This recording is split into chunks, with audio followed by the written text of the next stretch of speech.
Banthas were large, hairy mammals with spiraling horns, social herd animals led by a matriarch and primarily used by Tusken raiders for mounts and companionship and not food and hides. Other species that bred banthas all over the galaxy would use banthas for food and hide, clothes, furniture, blue milk, dung as fuel, and jawas would use their blood to make jawa juice, which was fermented.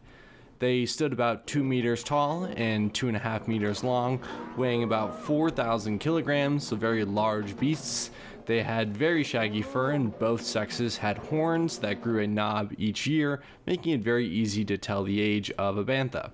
They had a wide mouth and curious eyes, with wide, flat feet to traverse the desert.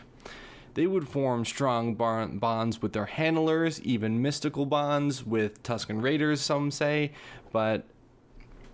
were very companionship-oriented species, and there were also many subspecies that could survive many harsh climates across the Star Wars galaxy,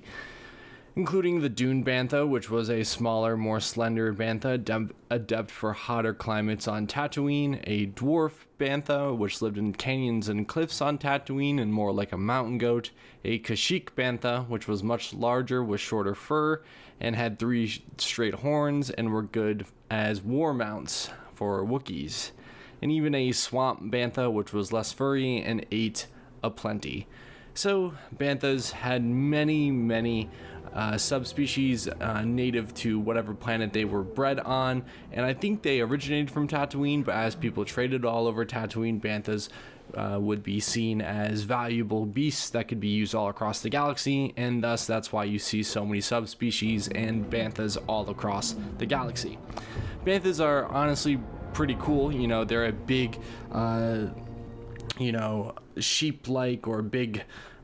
elephant-like creature in the Star Wars universe that is very much recognizable just by how large they are, their big mouths with their wide horns, and then of course the noises that they make is a roar or sound that every Star Wars fan should know, and of course they are being used primarily by the Tusken Raiders, like I've said already, but nonetheless the Bantha is a very cool species. I like seeing the interesting aspects of Banthas, that they were more companionship, and of course, the Tusken Raiders didn't really use them for food or hides, despite them, if they wanted to, they had many uses for banthas like that. So they,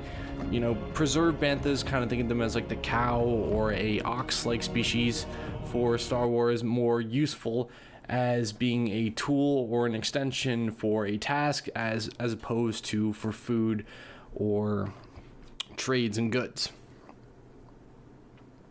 But banthas, they're pretty cool, they're big, iconic species in Star Wars, I'd say. We can see them all across Star Wars history. We see them, of course, in the original trilogy and in the prequels, and I don't think they show up in the sequel trilogy, but of course we see them in the live-action shows that we get, so plenty of looks of what banthas look like, the subspecies we get to see, and are a very cool species. And with that, until next video, goodbye.